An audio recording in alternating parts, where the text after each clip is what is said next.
know. And I remember when I first started watching, Regis and Kathy Lee, I thought they lived together in that apartment. I thought that the set with that backdrop was where they live. I thought that was the terrace. I thought that backdrop was real.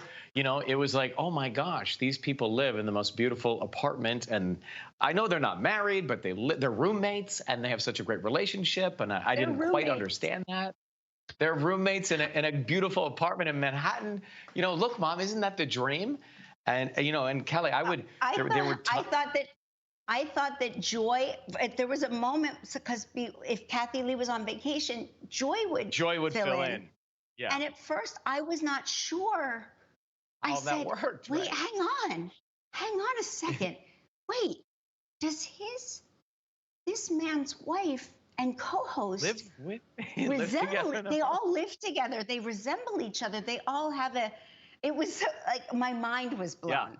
My brain was blown. And he would tell so many great stories. As you sat there, about dinner last night or about any little simple thing, and you lived vicariously through him, right? Like I wanted to go because, I'm a foodie, so I wanted to go to all the restaurants he went to and all the trouble he had with the service and all that stuff. It's like I wanted to be at that table.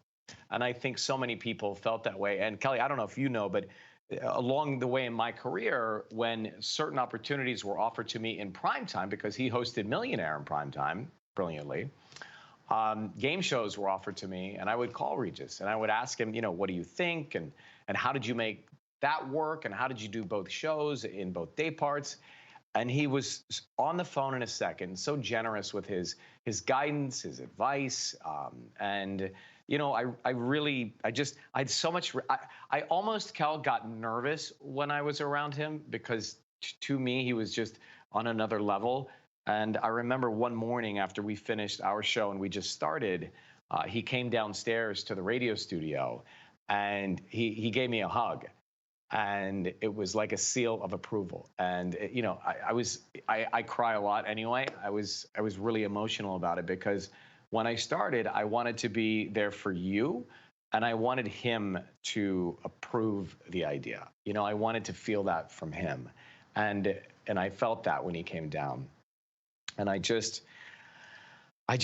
like you, found it hard to believe because I thought this is a national treasure that will go on forever. And he'll always live across the street from where we work. And I remember driving in every day and, his home was right across the street from the studio. And I would look to see if he was awake or in the window or maybe outside on my way in because I just wanted to reach his sighting.